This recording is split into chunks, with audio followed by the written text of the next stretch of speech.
გამარჯობოთ, ვაგრძელებთ ჩვენ სალექციო კურსს ატმოსფერო-იონოსფერული კავშირების შესახებ. დღეს რიგით მეორე ლექცია, როგორც მოგეხსენებათ, ჩვენ ვატარებთ ერთ ლექციას, ერთი არის პრაქტიკული, ერთი მინარული სამუშაო. დღევანდელი ლექცია ეხება სტრატოსფეროს, ჩვენ მანამდე მიმოვიხილეთ ტროპოსფერო, მასში ზოგადად მიმდინარე პროცესები, ეს ძალიან ფართო საკითხია, კლიმატიც აქ ფორმირდება, ბევრი ის პროცესებია, რომელიც ქვედაზე და ატმოსფეროს ურთიერთობას განსაზღვრავს და ეს ყველაფერი მეტნაკლებად ჩვენ იმ კუთხით მიმოვიხილეთ, რომ შევისწავლოთ ატმოსფერო-იონოსფერული კავშირები. არანაკლები მნიშვნელობის ფენას წარმოადგენს ატმოსფერულ ფენას სტრატოსფერო. აქ, როგორც ვიცით, სტრატოსფერული ოზონია მოთავსებული, რომელიც ბევრ ატმოსფეროში მიმდინარე პროცესებს და მათ შორის სიცოცხლის ძალიან მნიშვნელოვანს წარმოადგენს.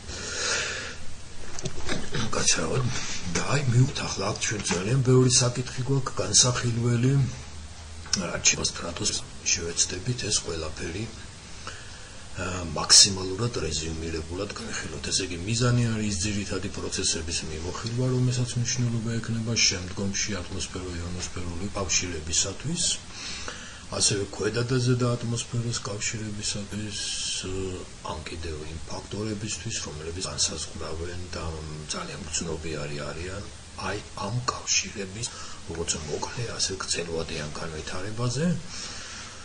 და რა წილი მიუძღვის ამაში, თქვა მზის ციკლირებას, გეომაგნიტურ ქარიშხლებს, თვითუნიკვლი და საინტერესო გლობალური დათბობის ფენომენს. ერთ სიტყვით აქ საკითხები ძალიან ბევრია და შევეცდებით მე ამ კუთხით განვიხილოთ. ჩვენ ძირითადი საკითხი იქნება ასევე სტრატოსფერული ოზონის შემცირება, ოზონის ხვრელი. რომ იგი ახლახან დაფიქსირებული იქნა ასევე ჩრდილოეთ პოლუსზე, აი ამარეში მიმდინარე თქვათ ნათება ელვის ან სპრაიტების სახით, რომელიც ამარეზეც გადის და ყველაფერს ამას მიმოვიხილავთ და შემდგომში თავჭირდება როგორც ატმოსფერო-იონოსფერული ერთ-ერთი საინც კავშირების დასადგენად.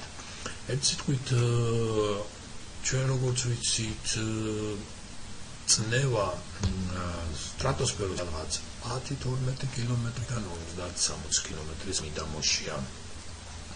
ეს კვლავ ვარირებს ეკვატორიდან ჩრდილოეთის მიმართულებით.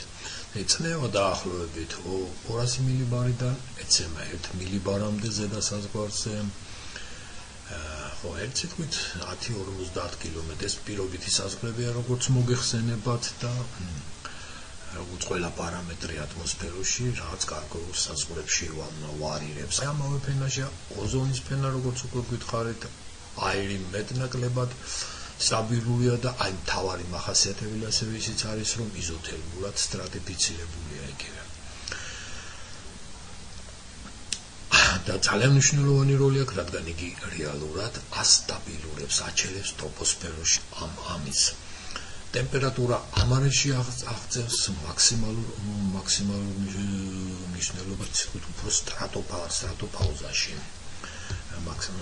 ხო, რაც შეეხება დამუხტულ ნაწილაკებს, მას თუ დრო გვექნება შევეხებით, იგი ძირითადად კოსმოსური სხივებით არის გამოწვეული და რეალურად რაიმე ამარეში პლაზმურ თვისებებს ისინი არ ავლენენ, მაგრამ ისინი მონაწილეობენ ბევრ საინტერესო თვისებებში, რომელსაც თუ დრო დაგვჭება. ანუ უფრო მგონია პრაქტიკულებზე და სემინარებზე ჩვენ მას შევეხებით. ტიპური სტრატიფიკაცია ატმოსფეროში თქვენ ალბათ იცით კარგად და მაინც გავიმეორებთ სწრაფი დაცემა ტროპოსფეროში, ტროპოპაუზა უცვლელი და ეს ჩვენი სტრატოსფერო, სადაც ტემპერატურის ზრდა არის. ტემპერატურის ზრდის და ერთ-ერთი ძირითადი მიზეზი არის აქ არსებული სტრატოსფერული ოზონი, რომელიც არც დიდი ნაწილია, თქვათ ამარისთვის იმ მილიონში, როგორც ვიცით, დაახლოებით 10 ნაწილაკია მაქსიმუმის მიდამოში და აი მნიშვნელოვნად წარმართავს აი ამ არის ასე ვთქვათ როგორც თერმულ თვისებებს, ასევე ბევრ თვისებებს და ცირკულაციურ პროცესებშიც ძალიან მნიშვნელოვანი წვლილი შეაქვს. ნუ ერთ სიტყვით აქ ამ არის მნიშვნელობა ექნება ქვევით და ზედა ატმოსფეროს კავშირებში, თუნდაც იზრდებიან პროცესებში, როგორც არის გლობალური დათბობა ტროპოსფეროში. და შემდეგ მას ასევე განვიხილავთ როგორც ერთ-ერთ მნიშვნელოვან ობიექტს ქვედა ზედა ატმოსფეროში კავშირების განსახორციელებლად, ასე ქვედა ზედა ატმოსფეროს იონოსფერული კავშირების განსახორციელებლად. Какие истории აქვს აი ამ სტრატოსფეროს მის აღმოჩენამ ხელი შეუწყო სწორად გადებული იყო ატმოსფეროს სტრუქტურა, რომელიც პრაქტიკულად მე-19 საუკუნის ბოლომდე როგორი პარადოქსული ცავდა მოგეჩვენოთ უცნობი იყო, მიუხედავად იმისა, რომ მნიშვნელოვანი აღმოჩენების არსებობდა ნიუტონის კლასიკური თეორია და ასე შემდეგ მნიშვნელოვანი წარმატებები ასტრონომიის, ჰელიოცენტრიზმის შორს აგვიყვანს ძალიან. ატმოსფერო ეგონათ რომ სულ ცივდებოდა და აი 11 კილომეტრის მიდამოში, როცა დაადგინეს რომ ტემპერატურა თურმე ამ ბლონები, ასე ფუშტები, ცოცხლების საზღაურების რომ თურმე იწყებს ზრდას, ყველაფერი თავდაღირა დადგა, იმ გაგებით რომ მიხვდნენ რომ ატმოსფერო არც თუ ისე შეიძლება ითქვას მარტივია და აი ამ არეში უფრო ზედა ნაწილში რაღაც ახალი ფიზიკა მუშაობდა. Terborma ზუსტად 113 კილომეტრი როცა დაადგინა ტემპერატურის შემცირება წყდებოდა, მან გამოთქვაზებდა რომ მცდარი იყო შეხედულება, რომ ეს ტემპერატურა მუდმივად მცირდება და ატმოსფერო ამ მიდგომით ძალიან სწრაფად უნდა დამთავრებულიყო. თავისი მისი ძირითადი შემადგენლობა. სწორედ მე მოგვიანებით ჩეპმენის მოხდა მნიშვნელოვანი აღმოჩენები, დაიწყო ოზონის გაზომვა, დობსონმა თავის ხელსაწყო დაამზადა, ყველაფერი და ძალიან სწრაფად პროგრესირებდა მიმართულები და რეალური ატმოსფერული მოდელის შექმნა. სადაც კიდევ ვიმეორებ, არა მარტო უბრალოდ ოზონის არსებობამ, არამედ მისმა როლმა ბევრად გარაფექა პირობა, აი ზუსტად როგორც მოგხსენეთ ჩეპმენმა. სწორად როცა მიხვდა აქ მიმდინარე პროცესებს, რომელშიც გადამწყვეტი ენიჭებოდა მზის ულტრაისფერი რადიაციის თანხმას შესაბამისად, აიგო სწორი თეორია მის სტრუქტურაზე. ერთ სიტყვით ახლა ჩვენ მივყვეთ ამას ისე როგორც მოგახსენეთ იმ სქემის მიხედვით. ესე იგი, მაინც თავარი განსაზღვრული აქვს ოზონია და ამიტომ ამ დეტალებს მის ირგვლივ განვიხილავთ. რა არის ოზონი? რა იწვევს ოზონის ფენის შემცირებას? ანტარქტიდის ზონი რა არის? რა გავლენას აქვს ოზონის შემცირებას ულტრაისფერი რადიაცია და მივხვდით და ოზონის შემცირების გლობალური მონიტორინგი. ეს თუ გვაქვს ეს თქვენ კარგად მოგეხსენება, თანამგზავრები ნაქვე ახსენებ ერთ-ერთი მნიშვნელოვანი ობიექტი, ასევე საერთაშორისო ქსელებით მისი მონიტორინგი პრაქტიკულად უწყვეტად წარმოებს. უკვე წამოვიდა მნიშვნელოვანი პრობლემები, რახან ეს სადოქტორო პროგრამას ეხება, მოდი ყოველთვის ჩვენ პრობლემებს დავასახელებთ აქტუალური, რომელიც არის და რომლის ეგიდითაც მიმდინარეობს კვლევები და შესაბამისად იქნებს სტატუსიც დავითოთ ხომეთ, რომ რა სტატუსი აქვს ამ კვლევებს და ასე შემდეგ. ძალიან მნიშვნელოვანი დღეს მზის რენტგენური და კორპუსკულური გამოსხივების გავლენა მზის ოზონზე, ეს რეალურად მზის გავლენის ის შეავლისთვის ძალიან მნიშვნელოვანია თანამედროვე თანამგზავრებიდან მიღებული უახლესი მონაცემების გამოყენებით. კოსმოსური სხივების გავლენა ოზონზე ეს კიდევ და კიდევ ერთ-ერთი მნიშვნელოვანი ახალი საკითხია და ვარი აი ოზონის ძილება ვთქვათ, გამოყვება მის გაქრობას და ასე შემდეგ. და ასევე მე კიდევ ვიმეორებ, რომ რა სვლილი აქვს მას, როგორ მონაწილეობს იგი ატმოსფერულ იონოსფერულ კავშირებში და საერთოდ ქვედა და ზედა ატმოსფეროს იონოსფერულ კავშირებში. იგი ატმოსფეროს ტიპიური სტრუქტურული ელემენტია, როგორც გითხარით, მცირე ნაწილს შეადგენს ატმოსფეროს, იგი ქიმიური თვისებები თქვენთვის კარგად ცნობილია, ზუსტად ატმოსფეროში სანამ 800 მილიონის წელი და შემდგომ სანამ არ მიიღო მან სახე კონცენტრაციამ რომ ცოცხალი ორგანიზმები დაეცვა, აი შემდეგ უფრო მას თელ დედამიწაზე ხდება მცენარეების და საერთოდ ორგანიზმების ასე ვთქვათ მასიური გამრავლება. Ultraისფერი გამოსხივების სპექტრი, რომელიც ოზონზე მოქმედებს თქვენთვის, მე მგონი ცნობილია, ესა ლურთავი ისფერი A, B სპექტრი 415A, B სპექტრი 315 და C სპექტრი 280 შესაბამისი ენერგიები, მათი კვანტები, რომელიც ჩვენ დისოციაციას ჟანგბადის შემდეგ მისი ასე კომბინაცია ხდებოდა. აი ეს პროცესები საბოლოოდ აი ამ არეში არის ხელსაყრელი, რომ არსებობდეს ფენაც და ასევე ღამის განმავლობაში იგი კრება. ხო და აი რეალურად სურათი ასე გამოიყუნება. ულტრაფიოლეტ აღწევს დიდი ნაწილი დედამიწას, ბერიან ცოტა და C პრაქტიკულად დაიქმნება და აი შედეგად გაძლევს რეკომბინაციისა და დისოციაციის შედეგად წარმოშობილი ეფექტების ბალანსი საბოლოოდ ფენიურ სტრუქტურას გაძლევს. მისი უფრო სრულყოფილი სახე აქვს მოცემული, იმიტომ ოზონი პრაქტიკულად ზედა ფენებამდეც არის მეზოსფეროს სიმაღლეებამდეც, აი მიწის პირადაც არის საკმაოდ, რომელიც ანთროპოგენურ ფაქტორებსაც მიაწერენ ხოლმე მისი არსებობა, მაგრამ მისი შემცველობა საკმაოდ მცირეა, შეიძლება ითქვას ეკორი რიგით პატარა. აი ასეთი განლაგება აქვს განაწილება ტიპიური, იმიტომ ეს იცვლება სხვადასხვა ადგილზეც კი სხვადასხვა რეგიონში განედის მიხედვით იცვლება. აი ესეთი მგრძნობი ობიექტია, ცხადია მიჩნდება ფიქრი იმაზე, რომ იგი მასე როგორც დინამიკა, ასე ვთქვათ, ელექტრომაგნიტურ გამოს ასევე დინამიური პროცესების გავლენას ახდენენ და კიდევ სხვა, რომელსაც მე ჩვენ ვისწავლით და განსაკუთრებით მნიშვნელობა კიდევ მეორე რენტგენული და კორპუსული ახალი კვლევის საგანია. ეს შემცველი არის დობსონის ერთეულებში, ვიზუალურად თქვენ კარგად იცით, აი დაახლოებით 300 დობსონის ერთეულია იგი. ეს ნიშნავს, აი რომ რას ნიშნავს დობსონის ერთეული? აი მთელი ეს ფენა რო შევკუმშოთ ნორმალური პირობებში, რასაც ჩვენ ვეძახით 1 ატმოსფეროს 2 გრადუს ცელსიუსს და პირთან ის სულ რაღაც სიმეტრის ფენა გამოვა. ეს დაახლოებითი შეფასებებია. წლიური განაწილებას ასეთ ჩვენ ავიღეთ სამხრეთ პოლუსის სიმტოკი და დავახასიათოთ ანტარქტიდის ოზონის ხვრელი და მას შეუღლებული განაწილება უკვე აქვს ჩრდილოეთ პოლუსისთვის აქ თუ სექტემბერ-ოქტომბერში მაქსიმუმი, იქ მარტის მიდამოშია. და აი ტიპიური განაწილება აბასთუმაში, რომელიც ჩვენ მოგეკ ფენის მაქსიმუმი არის მარტში.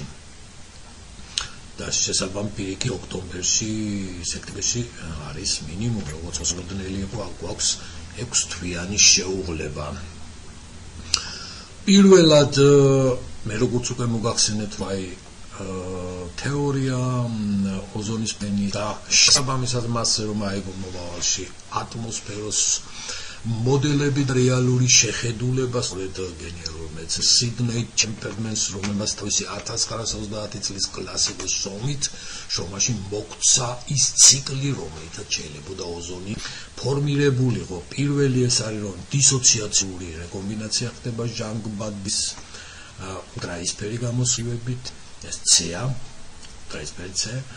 შემდეგ წარმოშობილი თავისუფალი ატომი უკვე რეაგირებს თვითონ ორთან, შესაძლებელია სხვა მორეაგილი შემადგენელი ძირითადი კომპონენტებიდან და მიიღება ოზონი. და ოზონი კვლავ იშლება, ესეთი ერთ შეხედვით ალბათ მინდროისთვის უცნაურად გამბადოქსული იყო ეს.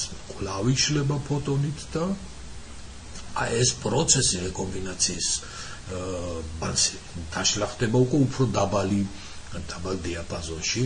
ეს კარგად მოგახსენებთ, უფრო B-ა და ეს კვლავ რეკომბინაცია. აი ეს პროცესები რეალურად მიმდინარეობს დღის განმავლობაში, ღამის განმავლობაში კი სწრაფად რეკომბინირებს ძირითადი არის უკვე ალბათ ეს პროცესი და შესაბამისად ოზონი ქრება ღამის განმავლობაში. ერთ სიტყვით განმავლობა როცა მზე არის თქვათ იგი რეალურად მისი დიდი ნაწილი რომელიც მავნია ცოცხალი ორგანიზმისთვის შთაინთქმება მოდი ჩვენ ასე თანმიმდევრობით გავაკეთეთ აი გლობალურად წესით ჯერანდათითის ოზონი სწრელი იპოვეს და შემდეგ მოხდა მისი ასე მასშტაბური კვლევა რა ხდება შემცირების კუთხით მისი ჯამური შემადგენლობის მაგრამ გაგებისთვის მიმაჩნია რომ ჯობს ჯერ აი ეს კვლევა ჩატაროთ რომელმაც გვიჩვენა რომ ოზონი მცირდება 70-75 წლის შემდეგ 15 წლის შემდეგ ჯამური შემცირება აი გლობალურად რაც შესაძლებელი იყო არსებული სადგურებით აი ესეთი მონაცემები არსებობს და ეს კალბა სამწუხაროდ გააგრძელდა თითქოს ახლა როცა შეზღუდეს ფრეუნის ცოტა ზემოთ წავიდა მოდით ემაზე ნელ-ნელა ვისაუბროთ და რეალურად ტრენდი არის უარყოფითი ოზონის აი ტიპიური მონაცემები ბოლდერის სხვა სადგურებს რომელთაც აი სანდო კარგი მონაცემები გააჩნიათ მათ ფაქტიურად ეს არის ტენდენცია არის კლებისკენ და დასწრეს ფიქრი უკვე მოგვიანებით რატომ ხდება ეს შემცირება რა შეიძლება გამოიწვია ჩეპმენის მექანიზმში ეს არ იყო ჩადებული ის მაშინდელი გადასახედიდან ეს ძალიან გენიალური მოფიქრებული იყო მაგრამ სამწუხაროდ ეს არ იყო მაშინ ჩადებული მოგვიანებით მიხვდნენ სხვა კომპონენტებს რომელიც მე ვნახავთ უფრო ანთროპოგენური წარმოშობა შეიძლება ოზონის რაოდენობის შემცირება აი ასეთი ტიპის რეაქციებში კატალიზორში სადაც წარმოიშობა რეაგირებენ ნივთიერებები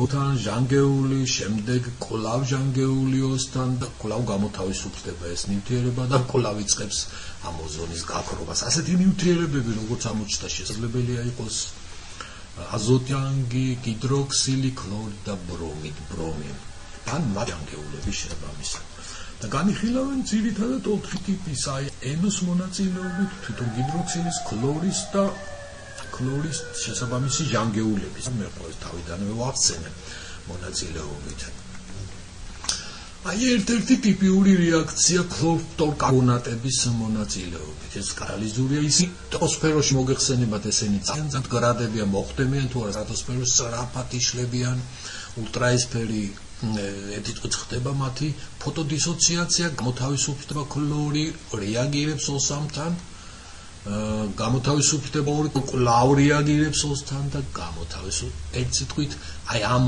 ციკლის დროს სადაც ქლორფტორკარბონატი მონაწილეობს ფაქტიურად ქრება ორი ოზონის მოლეკულა შემდეგი მსგავსი ერთი მუხეში ნათქვამია ჰიდროქსილის მონაწილეობის და ქლორით H2 გამოთავისუფლდა ქლორი უკვე ის რეაქცია რომელიც სქემაც მოგახსენეთ ქლორო შემდეგ ქლოროსთან მონაწილეობა H2-ის და საბოლოოდ იგივე მსგავსი ფოტონის მონაწილეობით ასე ულტრაიფერის გამოთავისუფლდა ქლორი ეს სიტყვით შედეგად კვლავ გვაქვს ოზონის დაშლა აი ეს რეაქციაც მსგავსია უკვე პირდაპირ ქლორის მონაწილეობით მსგავსია უკვე ქლორო წარმოიქმნა კიდევ ქლორო უბრალოდ ამას იმიტომ ვიღებთ რომ მე აი ამ სახით დავწეროთ ეს რეაქცია როცა მესამე ნაწილაკის დახმა ასევე ხდება რეალურად რეაქციის მიმდინარეობა კვლავ ფოტოლიზი ქლორი გამოთავისუფლდა ისევ მისი გაქრობა აი ეს რეაქცია საკუთრებით საინტერესოა დავაკვირდეთ ქლორის მონაწილეობით და ბრომის მათი ჟანგეულები წარმოიშვა მათი რეაგირების შემდეგ ორივე გამოთავისუფლდა ფაქტიურად ცალ-ცალკე მათ შეუძლიათ როგორც კატალიზმა ისე კატალიზურად ცალ-ცალკე ამ რეაქციას ეფექტურობა იმ გაგებით რომ ბევრი ქლორის მათი მონაწილეობის სწრაფად ხდება ოზონის შემცირება ერთ სიტყვით რეზიუმირებულად აქ ეს პროცესები საკმაოდ როლი შეუძლია შეაძლოს NOx-მა, ასევე ნებისმიერმა მისმა, ასე ვთქვათ, ჟანგეულმა ამ ტიპის, ასევე წყალბადის ჟანგეულმა, მათი ესე იგი ანთროპოგენული წარმოშობის ასე და მინერალურ სასუქებს მიაწერენ მის არსებობას. აი მისებობას მათ აშოქსის არსებობა, ციაშხი აშორიო წყაროა, ამათი აშორიო მის არსებობას უკვე მიაწერენ აგროკულტურულ საქმიანობასთან, ასევე ნაგავსაყრელების სხვა ანთროპოგენული პროცესებსაც. აი ამ შემთხვევაში ქლორის და ბრომის წარმოებაში უკვე ძირითადი იქ თუ ნაკლები იყო შედარები.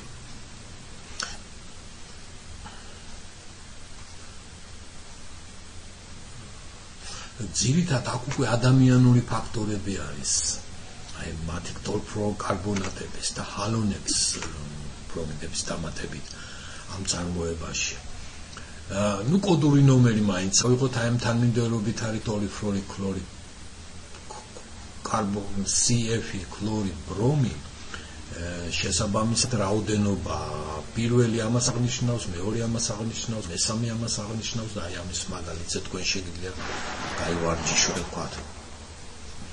ნუ ანტარქტიდის ოზონის ხვრელის არსებობაზე ადრევე მიუთითეს მეცნიერებმა მოლინამ როლანდმა და შემდგომში ეს არ იქნა ვთქვათ ყურადღება მიქცევი და მოგვიანებით მათი ვერსია დადასტურდა რომ შესაძლებელი იყო რომ ქლოროფლორკარბონატების წარმოება შეემცირებინა ოზონის რაოდენობა და ბოლოს ეს მოგვიანებით დადასტურდა რომ მართლაც ანტარქტიდის თავზე შემჩნეული იქნა ოზონის შემცირება, რომელმაც მე ოზონის ხვრელის პირობითად სახელწოდება მიიღო და ეს შემცირება ძალიან მნიშვნელოვანი იყო. 1955 წელს 75-16 პუნქტურად ცნობილი იყო. ამის შესაძლებლობა მოგვიანებით 85 წელს ეს აღმოაჩინა ჯოზეფ ფარმანმა, ბრიან კდნერმა და ჯონ შანკლინის ანტარქტიდაზე მათი დამზადების სამუშაოების დროს და მაგას ჰქონდა ძალიან საკმაოდ დიდი ფართობი ამ 27000 კვადრატულ კილომეტრ აღწევდა ჯეობატონებო და აი ამ შესანიშნავ მეცნიერებს რომელმაც ადრე 74 წლებში ივარაუდეს ოზონის შემცირება აი ქლოროფლორკარბონატების შენობამ მოგვიანებით 1995 წელს აი ამ პრობლემის უმნიშვნელოვანესობიდან გამომდინარე მათ ნობელის პრემია მიენიჭა და აი ამ პროცესმა ასევე ხელი შეუწყო 1997 კიოტოს ოქნის შექმნას, რომელმა უკვე ადამიანებს თქო გამოფხიზდნენ დინამიკა აქ მოცემული. შეგიძლიათ თქვენ ეგ ვებ გვერდზე ნახოთ თქვენ თვითონ, ან მე მოგცევთ ამას მე პრაქტიკულებზე და ნახოთ როგორ არის დინამიკა საკმაოდ დიდი ხნის განმავლობაში მოყოლებული 97 წლიდან. ერთ სიტყვით აქ ცხრილში ქლოროფლორკარბონატების საერად დიდი ხანგრძლივობა გააჩნიათ, სიცოცხლის ხანგრძლივობა ეს ტროპოსფეროს ეხება, როდესაც მოხვდებიან ისინი სტრატოსფეროში საკმაოდ ძაფად იშლებიან. აი აქ პოტენციალია მათი მოცემული შემცირის ეს ყველაფერი სტანდარტულია და ამიტომ მე ვიღებ ლიტერატურას, საიდანაც ეს არის აღებული უცვლელი სახით. ოზონის გამოლევას ბევრი ასე ვთქვათ არც თუ ისე სახარბიელო შედეგი შეიძლება მოხდეს. იგი თქვათ იგივე ტრაისფერის გამოგოიცავს გამჭვირვალობას ამცირებს, უკვე შესაძლებელია პირდაპირ მოქმედება კლიმატზე და აი ეს იცით ეს ექსტინქციის კანონი ძალიან მარტივია, შეგიძლიათ ეს და სხვა შემთხვევებისთვისაც გამოვთვალოთ, თუნდაც სპექტრალური ვიწროუბნები ავიღოთ.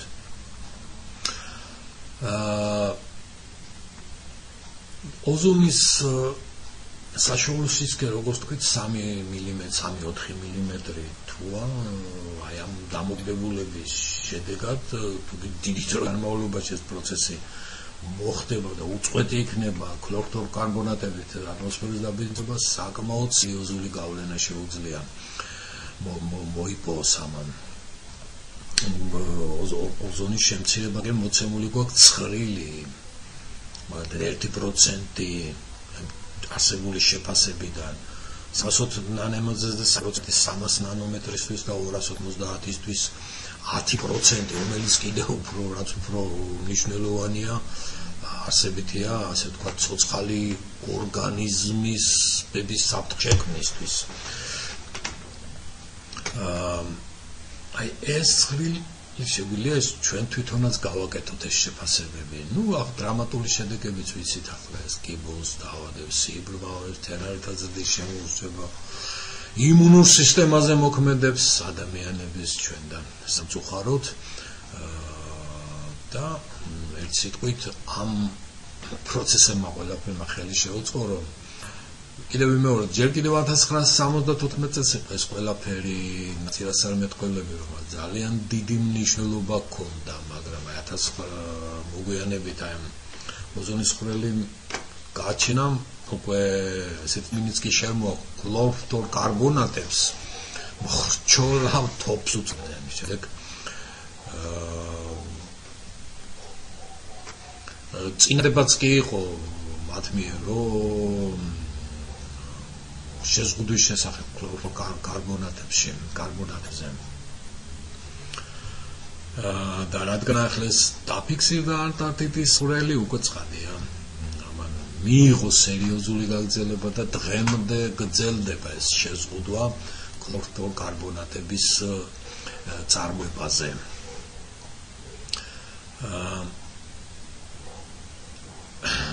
ერთ სიტყვით მორიალის პროტოკოლის მიხედვით ქლოროფთორკარბონატების წარმოება უნდა შემცირდეს 6 წლის დონესთან შედარებით. სქემა იყო საწყისის შესამცირებლად, ჯერ შემცირდება 80%, მე 50% 1998 წელს მინიმალური განვითარებად ქვეყნებს თქოს აძლევდნენ შეყავათ, რადგან ეს პრობლემა იქ დიდი მასშტაბურობით არ იყო ქლოროფთორკარბონატების წარმოების და აქ სქემატურად ეს ჩვენ აღებული გვაქვს პირდაპირ ამ სახით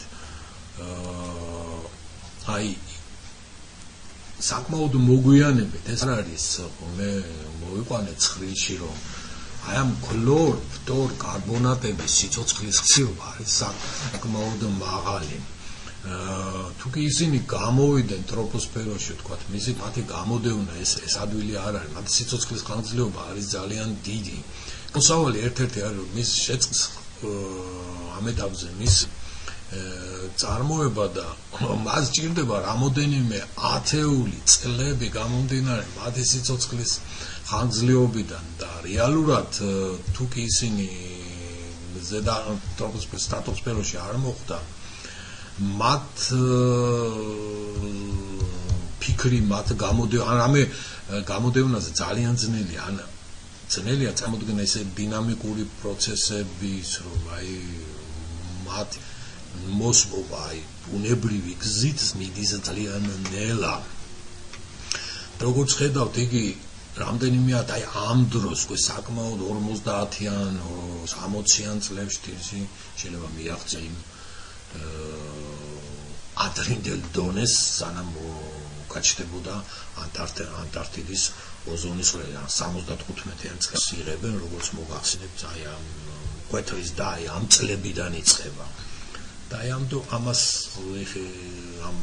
აი ამ ათვლის წერტილიდან ასე თქვა აქ მოცემულია ქლოროფთორკარბონატ თავისი დეფინი კოდირებით ნუსხა ძალიან დიდი აქ თითოეულზე რო ვილაპარაკოთ წაგვიყვანს ბევრია ესენ და ჯობია მათ პარამეტრებზე მოვიყვანოთ ცხრილური სახით როდის აორთქლების ტემპერატურა და ასე შემდეგ რომელიც მნიშვნელოვნად ედარება თქვა CO2-ის პოტენციალთან მათ გლობალური დათბობის მონაწილეობის უნარიც აქვს ეს შემდეგი მეორე პრობლემა და აქვე აღნიშნოთ, რომ თვითონ ოზონსაც აქვს გლობალურ დათბობაში მონაწილეობის თვისება, ისიც მას ინფრაწითელი გამოსხივების უნარი, რომ დაუბრუნოთ თქვათ გარკვეული ნაწილი გაუბრუნოს ზედაპირს და მაგრამ ამ შემთხვევაში თუ კი სტრატოსფეროში ხდება უფრო დიდი მასია, რომ ისინი კოსმოსში გადაასხივებენ ამ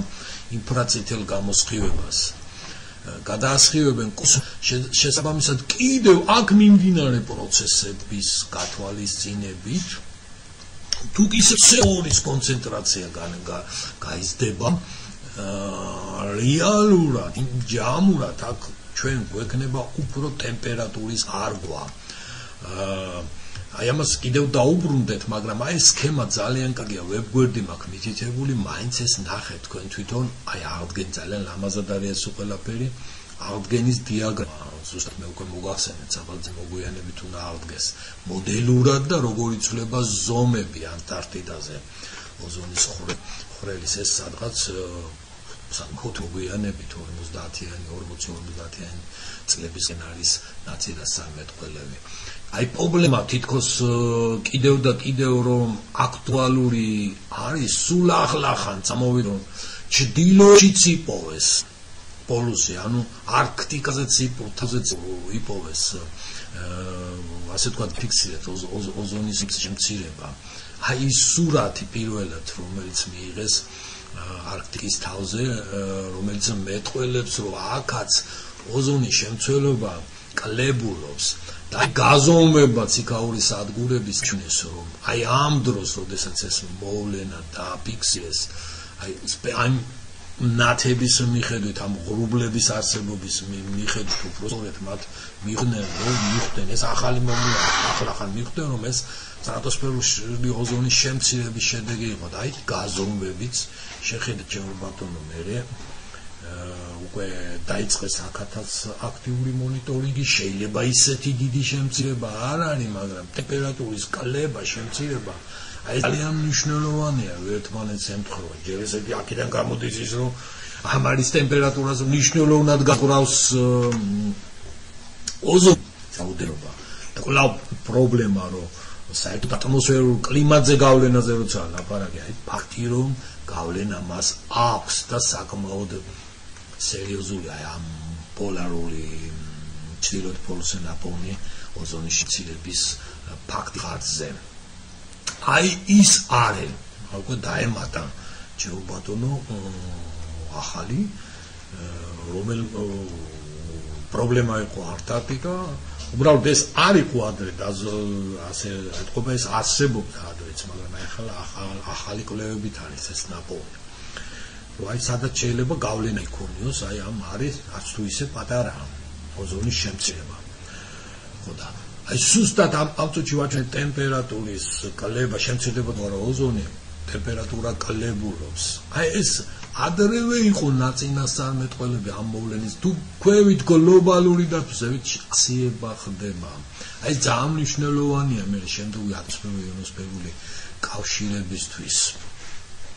ამას ძალიან ვთხოვთ, ძალიან დიდი ყურადღება მიანიჭოთ, ეს არის რამე მნიშვნელოვანი, ძალიან ფაქიზი ეფექტი, რომლის გაგებისთვის, გამოთვლისთვის ძალიან მნიშვნელოვანი არის აქ მიმდინარე ყველა რეგიონი აქტიურად მიმდინარე პროცესების ზედმიწევნით კარგი ცოდნა.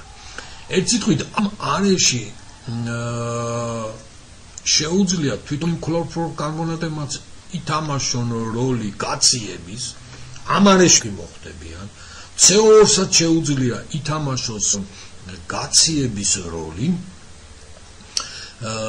გაციების ერთ სიტყვით მათ ინფრაწითელი გამოსხივების ხარჯზე შეუძლიათ უკვე კოსმოსს გარეთ გადასცენ და არა ატმოსფეროს დაუბრუნონ და შესაბამისად აი დემონსტრირებული აქ თუ ტემპერატურის მომატებაა ეს წყვეტილი ხაზი ტროპოსფეროში ზევით არიყება ეს 1960-ით ხდება რა მე უშუალოდ რატომ მინდა ისი პირადად გავამახვილო ყურადღება რომ ბუმი ასე ვთქვათ აი ამ პროცესის 1999 წლიდან როცა რეი რობლემ და დიკინსონმა გამოაქვეყნა შრომა რომელმაც გლობალ ცირკულაციულ მოდელების გამოყენებით დაუშვეს გორმაგება ნახშირორჟანგის შემცველობის და აჩვენეს მას გლობალური აცივება უნდა მოვა. ეს მოგვიანებით მანები და ვეტერალდი არ ვიცი რამდენად სწორად გამოვთქვა მათ 1967 წელს.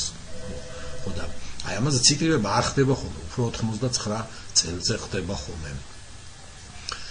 ეს ძალიან მნიშვნელოვანია. მოდით ახლა ვახსნეთ ჩვენის მნიშვნელოვანი ატმოსფერო-იონოსფერულ კავშირებში და ქვედა და ზედა ატმოსფეროს შესწავლისასაც მე ამას შემთხვევით ეს მოდი ამას ძალიან მივაქციოთ ყურადღება. ხო მე დამუხტულ ნაწილაკებზე რომ ვილაპარაკე უკვე მათ აი ამ სტრატოსფეროში ძირითადად არსებობა კოსმოსური სხივებით არის გამოწვეული გალაქტიკური კოსმოსური სხივებით და იონიზაციის ეფექტები, პლაზმური ეფექტები იშვიათია, აი ფაქტი აქ არის ელოების სახით სადაც ასე ვლინდება ატმოსფერო-იონოსფერული შეიძლება გენერაცია მოხდეს ატმოსფერული გრავიტაციული ტალღების და უკვე პოლარული არის აქ საკმაოდ კარგად არის ცნობილი რომ ესეც ტიპიური იონოსფერო-ატმოსფერული კავშირების გამოხატულება და აი ამ მოვლენების რეალური შესწავლა აი ასეთი კომპლექსური მიდგომისთვის ჩვენ გვჭირდება ყველა ის მნიშვნელოვანი ეფექტები გამოვყოთ რომელიც ატმოსფერო-იონოსფერულ კავშირებთან არის დაკავშირებული, რომელიც გვჭირდება რეალური შესწავლისათვის დინამიკიდან დაწყებული ქვედაზე და ატმოსფერო კავშირების ყველაფერი აი ამ მოვლენებზე გადის. ერთი სიტყვით, აი დემონსტრირება იმისა, რომ დამუხტული ნაწილაკების მნიშვნელობა აქვს და აი შემდეგში კიდევ და კიდევ ამაზე გავამახვილებთ ყურადღებას. ნუ ერთ სიტყვით მე თქმა მინდოდა რომ ოზონი მნიშვნელოვნად განსაზღვრავს, ხო? განსაზღვრავს როგორც უკვე ვნახეთ სტრატოსფეროს თერმულ სტრუქტურას. ეს პირველად როგორც გითხარით მხოლოდ ასული საუკუნის დასაწყისში იყო გაგებული და ასევე შესაძლებელია გავნა როგორც ცირკულაციურ პროცესებზე ეს უკვე მოგვიანებით ნელ-ნელა ხდება მისი მნიშვნელობის შესახებ ასე ვთქვათ კიდევ და კიდევ სრული წარმოდგენები გაგება. ასევე ცირკულაცია ზედა ატმოსფეროში მიმდინარე პროცესებზე შეუძლია მან გავლენა იქონიოს. როდესაც ხდება დღე-ღამე ხო განსხვავება, მე მაგალითს მოვიყვანდი რომ როდესაც თანხმა ხდება თავისებური ტემპერატურულ ცვლილებაში, ხო, გადამწყვეტ მნიშვნელობას თამაშობს სტრატოსფერო, რომელიც ჯერ იყო და მე ვახსენე რომ ტროპოსფეროს კიდევ და კიდევ უფრო სტაბილურს ხდის. ტემპერატურა ზემოთ იზრდება ტროპოსფეროს თავზე. დაუფიქრდეთ ფიზიკურად ეს თითქოს ქვევიდან თერმულად აწვება ეს. ესე იგი ეს ნიშნა და პრაქტიკულად აი ამ პირობებში რომ ცირდებოდა ტემპერატურა, ხო გაწოვა სულ ყველაფერი, შეფასების სწრაფი დაცემა და არასტაბილურია ქვედა ნაწილი. და ზედა ნაწილში სადღაც უკვე დაიწყო თელ გლობალურად ტემპერატურის თქვა დღის სექტორში შესაბამისად და სტაბილური ეს რეგიონი აი ესე ძალიან ფაქიზად არის აწყობილი ატმოსფერო, საბოლოოდ ჩვენ მივყავთ ამ ყველა ამ სტრუქტურაზე, რომელიც სტრუქტურის სტაბილურობაზე, რომელიც საბოლოოდ ჯამში გადის ცოცხალი ორგანიზმებისათვის ხელსაყრელი პირობების აი შექმნაზე, რომელიც აი დღეს სახეს გვაქვს ჩვენ აი ამ ეპოქაში, ასე ვთქვათ, სადაც არსებობს უკვე ამდენი 5-7 წელს ითვლის ცივილიზაცია, აი ასე ფაქიზის და საბოლოოდ მე რო ახსენეს მორიალ ფოტოაგრაფ ადამიანის ჩარევა ბუნებაში მნიშვნელოვანია და ასევე ეს უნდა იყოს გონიერი, იმიტომ რომ აი ასეთი ობიექტზე შემცირება სულ როგორც დინამიკას ასევე შეიძლება ცალად შეცვალოს ჩვენი ატმოსფერო და მერე რო განვიხილავთ მაგნიტოსფეროს, იონოსფეროს კიდევ უფრო მნიშვნელობას შეიძენს აი ამ კუთხით ატმოსფეროს ამ არის შესწავლა.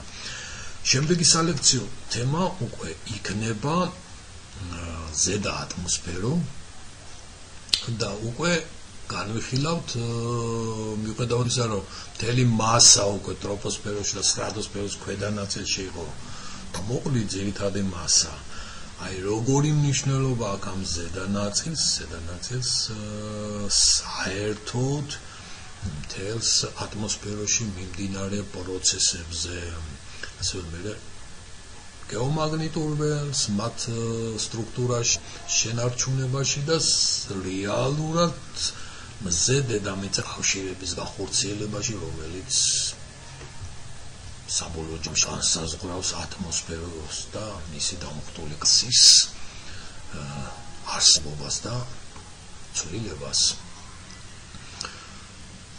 ამით დავამთავროთ ეს საკმაოდ ბევრი საკითხებია უფრო შევეცადეთ პრობლემატურიც შევხედოთ და მოდით შეკრებით დავსვათ დაგვიკავშირდით და ეს პრაქტიკულებზე კიდევ მე ჩემი მხრივ მოგცემთ ამის